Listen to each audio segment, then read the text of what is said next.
Assalamualaikum warahmatullahi wabarakatuh. Saya mau omong-omong sekaligus sambil kerja, memisahkan kepompong ulat ompong dari ulatnya. Saya mau omong-omong masalah hati, insya Allah berguna bagi diri sendiri dan bagi orang lain. Hati itu letaknya di mana sih? Hati itu letaknya di antara dua puting susu, tepat di tengah-tengah. Kalau hati bersih, akhlak kita menjadi baik, menjadi bagus. Makanya hati itu perlu dibersihkan. Cara membersihkannya, kita pergi ke tempat yang sepi dan nyaman. Setelah berada di sana, nyantai aja, relaksasi. Rasakan kedamaian tempat itu, lalu rasakan keberadaan hati. Pegang dengan dua ujung jari, lalu bayangkan sesuatu yang indah dan yang Anda sukai, yang membahagiakan Anda. Lalu tersenyumlah. Lakukan itu beberapa menit. Bayangkan lagi sesuatu yang Anda paling sukai, paling membahagiakan Anda. Rasakan kebahagiaan itu di hati dan tersenyumlah. Begitu seterusnya. Atau kalau nggak bisa ke tempat yang sepi dan nyaman, bisa dilakukan sebelum tidur. Caranya seperti tadi, kita relaksasi dan pegang hati dengan dua ujung jari, rasakan keberadaannya dan bayangkan sesuatu yang indah, lalu kita tersenyum. Kalau dilakukan itu setiap hari dan berulang-ulang, insya Allah hati Anda menjadi bersih. Itu bagi orang yang bukan muslim. Kalau orang muslim itu banyak pembersihan hati. Hampir semua ibadah-ibadah dilakukan di dalam hati. Misalnya sholat, zakat, puasa, dan sedekah yang lainnya, kita menggunakan hati. Contohnya kita sholat isya di masjid.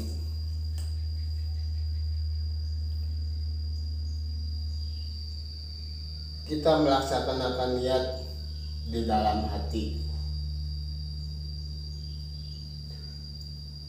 Ada yang bilang niat itu dilaksanakan di dalam hati, jangan diucapkan, tapi dilakukan di dalam hati. Mungkin itu tujuannya supaya jangan riya. Biar orang lain gak boleh tahu, ya bagus juga sih. Kalau menurut saya, pelaksanaan niat itu harus diucapkan dan dilakukan dengan tindakan. Contohnya, pelaksanaan sholat isya itu kita mengucapkan takbir di dalam hati, lalu diucapkan oleh mulut dan tangan kita menggerakkannya. Misalnya gini, Allahu Akbar. Hati mengucapkan Allahu Akbar diikuti dengan tangan gerakan, lalu ucapkan. Begitu juga pelaksanaan sholat isya, misalnya kita baca Fatihah dan surat yang lain pada rakaat pertama dan rakaat kedua, itu surat Fatihahnya disuarakan dan badan melakukan, anggota badan kita berdiri, tangannya disindakapkan. Di hati kita membaca Fatihah, lalu mulut kita mengikutinya. Begitu juga kalau kita ruku, hati kita ruku, badan kita ikutan ruku. Sujud salam sampai salam, begitulah terusnya. Jadi niat itu laksanaannya harus diucapkan dan dilakukan dengan tindakan. Contohnya sholat isya pada ucapan takbir, baca Fatihah, baca surat pendek yang lain, salam, ruku, duduk tummenina, itu dilakukan oleh ucapan dan tindakan. Jadi hati lalu niat itu harus diucapkan dan dilaksanakan dengan tindakan. Kalau proses niat enggak di dalam hati aja, lalu ucapkan tindakan itu, kalau menurut orang lain niat cukup di dalam hati, tidak dilaksanakan dengan ucapkan dan tindakan. Mungkin kalau sholat isya itu baca Fatihah dan baca surat yang lainnya, mungkin kalau nggak menggunakan hati itu mungkin menggunakan ego dan nafsu ya. Karena niat itu tidak boleh diucapkan dan dilakukan dengan tindakan. Kalau gitu sholat isya itu kita niat aja dalam hati, baca surat yang lain nggak dalam hati, berarti bisa dalam nafsu dan dalam ego kalau gitu. Makanya kalau setelah sholat isya ada sedikit orang, sebagian kecil orang yang mengambil sandal di masjid. Lumayan kita dapat sandal bagus nih. Kalau beli mungkin mahal, ini mengambil di masjid gratis. Itu orang itu bukannya mendapat keberuntungan setelah sholat isya, malah mendapat celaka. Ya, kalau kita sholat isya menggunakan hati, mungkin insya Allah tak akan seperti itu. Karena hati isinya kasih sayang, jujur, ikhlas, pasrah, dan yang lainnya. Kalau sholat isya menggunakan hati, lalu ucapkan dan tindakan kita mengikutinya, insya Allah hasilnya akan bagus, akhlaknya akan terpuji. Karena semua ibadah, semua pembersihan hati di dalam agama Islam itu diniatkan karena Allah Ta'ala, lillahi ta'ala. Jadi kalau kita sholat hanya karena Allah, nggak ada karena pingin dipuji atau pingin masuk surga atau yang lainnya. Itu kalau sholat pingin dipuji, pingin masuk surga, kemungkinan sholat itu tidak dalam hati. Karena kalau sholat isya di dalam hati, semuanya dilakukan dalam hati, lalu diucapkan oleh mulut dan dilaksanakan oleh anggota badan,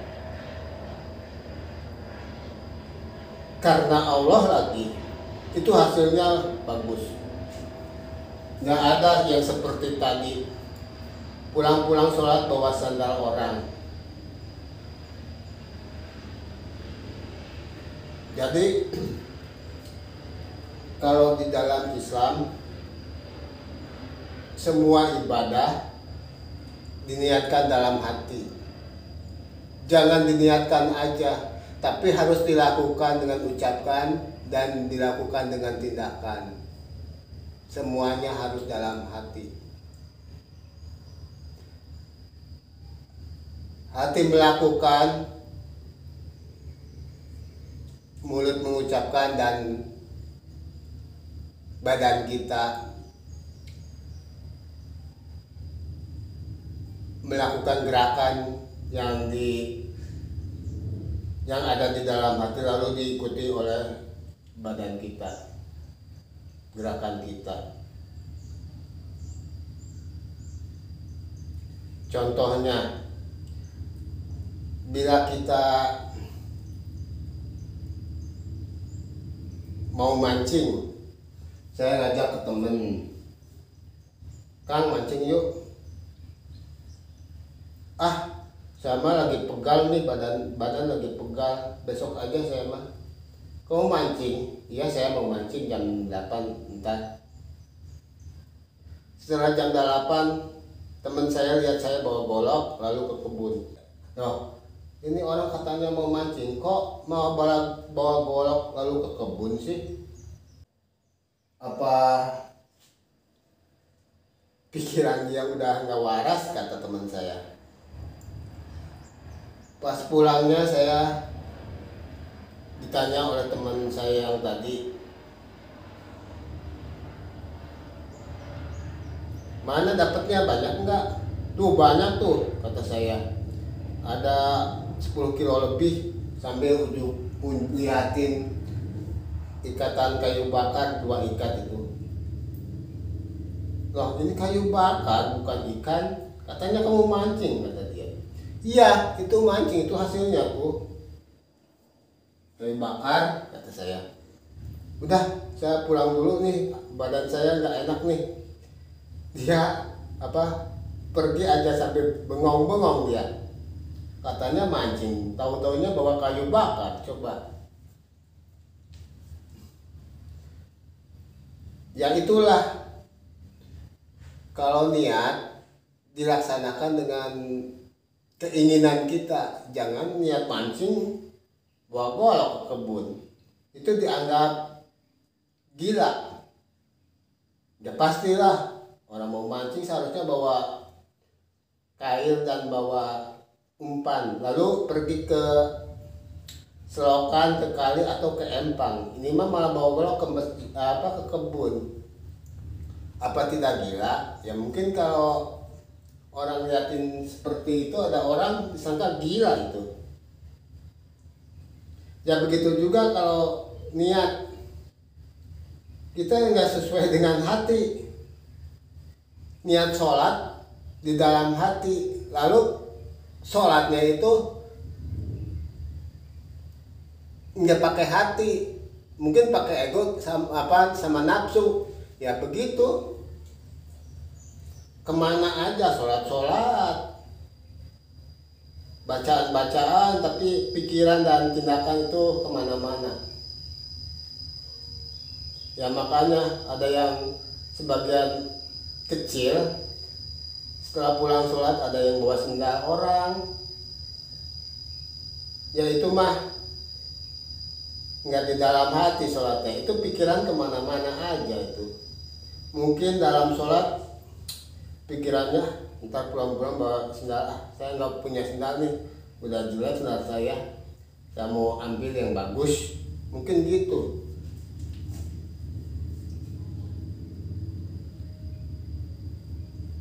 Ya kalau di Islam setiap ibadah menggunakan hati, benar-benar menggunakan hati, orang itu mungkin akhlaknya jadi bagus, baik. Karena kalau hati kita bersih, yang lainnya ikutan bersih.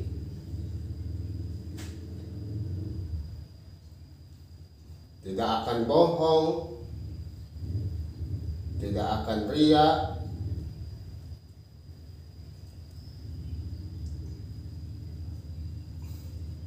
mau bohong gimana kalau dalam Islam itu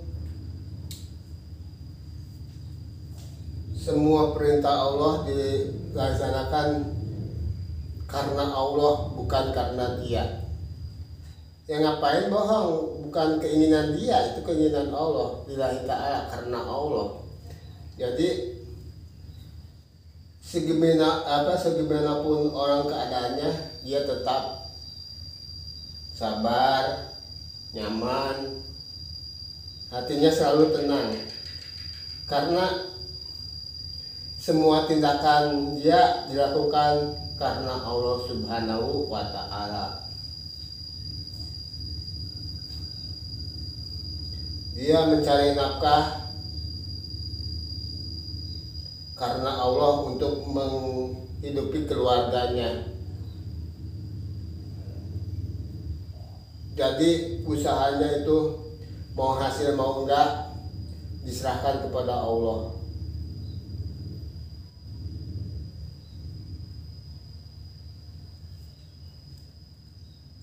Contoh yang kedua, kalau kita puasa, kita niat puasa bulan Ramadan. Kalau karena Allah puasanya, itu tidak akan berbuka, curi-curi keadaan. Mau ada orang mau enggak, dia tetap ibadah puasa, tetap sikapnya dijaga, perbuatannya dijaga sesuai dengan hatinya, sesuai dengan keinginan Allah. Walaupun sendiri dia tetap puasa, maksudnya nggak makan, akhlaknya dijaga sesuai dengan perintah Allah. Itulah puasa di dalam hati. Ucapan dan tindakannya disesuaikan dengan hati. Niatnya karena Allah, sesuaikan dengan perintah-perintah Allah. Yang membatalkan puasa dia dijauhi. Kebanyakan puasa itu cuma mendapat rasa lapar doang. Itu karena apa? Karena puasanya niatnya dalam hati, tapi pelaksanaannya tidak dalam hati. Makanya banyak orang kalau sendirian dia makan, kalau depan orang lain bilangnya lagi puasa. Kalau ketahuan dia bilangnya gini, ini mah kalau di tempat umum kita bilang puasa untuk menghargai orang. Kalau udah sendiri mah, saya mah emang gak puasa. Jadi gak ada orang ya makan aja orang gak puasa. Itu puasa yang niat mungkin dalam hati, tapi pelaksanaannya tidak dalam hati. Makanya kalau niat itu harus diucapkan dan dilaksanakan dengan tindakan. Jadi hati kita lebih bersih. Pertama, semua niat semua ibadah itu harus diniatkan karena Allah, semata-mata karena Allah. Jangan pingin apa-apa, karena Allah aja. Jadi kita pikiran kita bisa tenang.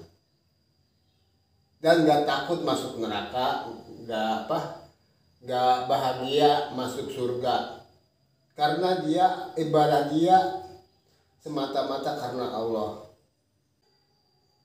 Kan setelah kita mati juga, kalau di dalam Islam itu inna ilahi wa inna ilahi roji'un.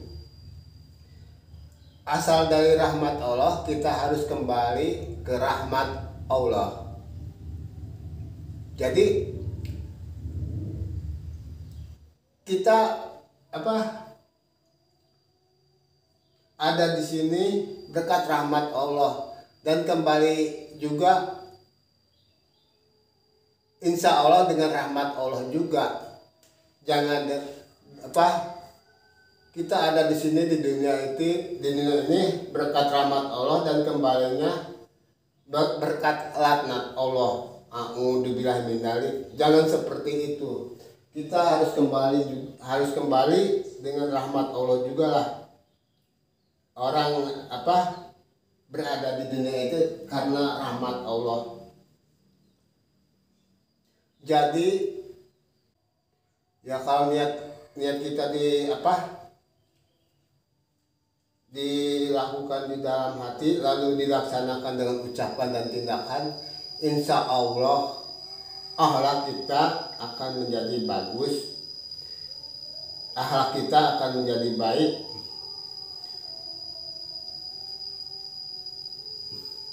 Jangan niat aja tapi pelaksanaannya nggak di dalam hati. Sebagian orang kecil itu banyak yang seperti itu. Kita melaksanakan sholat, niat dalam hati, pas pelaksanaan sholat itu tidak di dalam hati. Jadi pikiran kemana-mana, ucapkan dan tindakan sesuai dengan sholat, tapi pikirannya kemana-mana. Makanya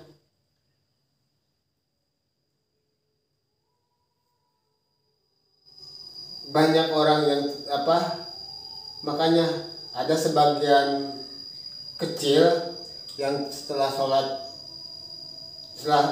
melaksanakan ibadah sholat banyak yang mendapat celaka, bukan keberuntungan. Karena apa? Karena sholatnya tidak dilaksanakan dalam hati. Mungkin cuma niatnya aja, tapi pas kita melakukan gerakan sholat dan kita membaca ayat-ayat suci Al-Qur'annya, hatinya sama ucapannya tidak sinkron. Jadi begitulah, banyak hanya sedikit orang yang seperti itu. Ya mudah-mudahan yang sedikit itu segeralah bertaubat, karena kita ingin kembali kepada Allah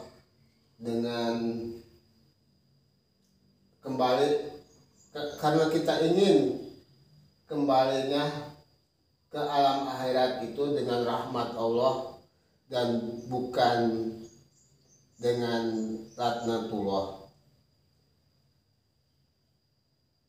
Soalnya kita lahir ke dunia, ada di dunia ini berkat rahmat Allah, dan kembalinya juga harus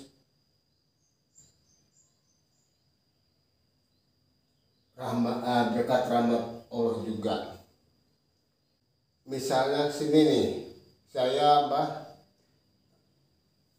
memisahkan kepik ulat Hongkong dari ulatnya. Kita diniatkan dalam hati, saya diniatkan dalam hati. Jadi kerjanya nggak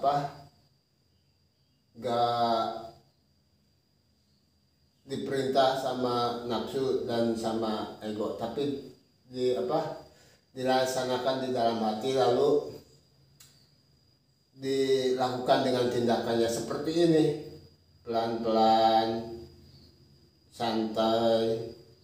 Ada yang mati, ada yang hidup, ada yang cacat juga, nggak begitu terpukul, nggak begitu membuat saya bersedih, karena ini semua karena Allah. Kita hanya berusaha melakukan yang terbaik dan hasilnya Allah yang menentukan. Itu semuanya itu. Jadi kita melakukan yang terbaik dan hasilnya serahkan kepada Allah. Insya Allah kalau kita rajin, giat, dan bekerja keraslah, insya Allah hasilnya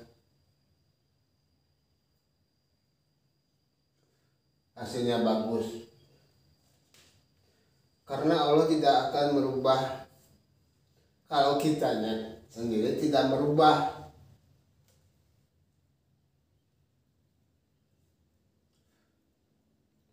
Kalau kita pengen kaya ya kita harus kerja. Hati yang meniatkan kita mau kerja keras, lalu ucapan dan tindakan yang mengikutinya. Ya insya Allah kalau seperti itu kita kaya, karena Allah tidak akan merubah sesuatu kaum kecuali kaum itu yang merubahnya. Jadi jangan pasrah, rezeki bagja cilaka jodoh Allah yang ngatur. Ya iya, semuanya Allah yang ngatur. Tapi kalau kita berusaha untuk merubah yang lebih baik, insya Allah diatur sama Allahnya akan baik juga. Di dalam Islam itu semua niat dilaksanakan di dalam hati dan dilakukan atau diniatkan karena Allah, bukan karena siapa-siapa, bukan karena ingin masuk surga, bukan karena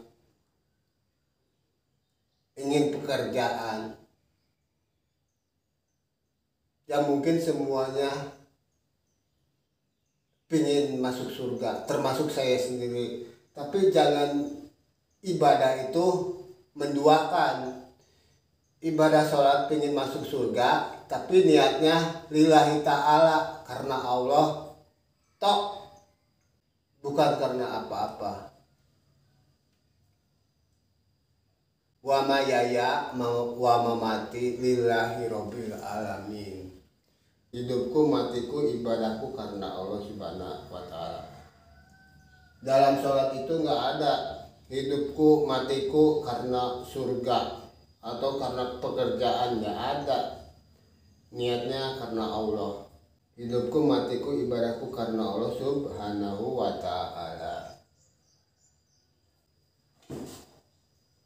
Nggak terasa sambil omong-omong, taunya udah dapat segini, lumayan hasilnya, udah ada banyak. Ada yang jatuh ini. Ya gitulah.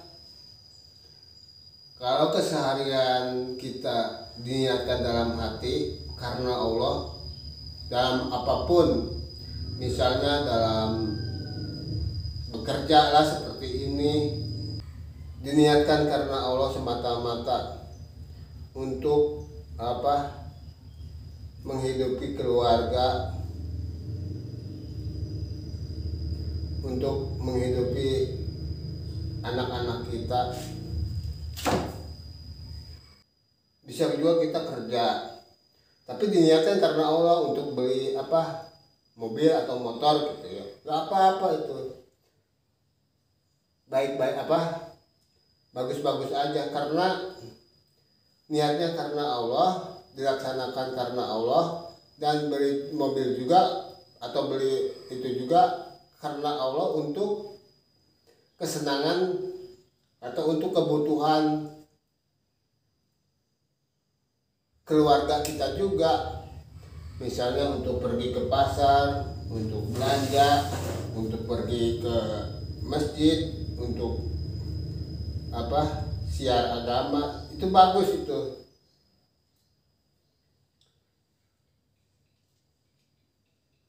Jadi kerja harus diniatkan karena Allah, dan hasilnya digunakan untuk kita yang yang usahakan sesuai dengan perintah Allah, misalnya untuk beli mobil, untuk fakir miskin, untuk yang lainnya, itu bagus. Ya itulah, kalau dalam Islam semua niat itu harus dalam hati, enggak dalam nafsu, enggak dalam ego. Karena hati itu tempatnya kasih sayang, rasa ikhlas, kejujuran. Saya cukupkan omong-omong kita sampai sini aja. insya Allah lain kali disambung lagi dalam episode berikutnya. Yuk, assalamualaikum warahmatullahi wabarakatuh.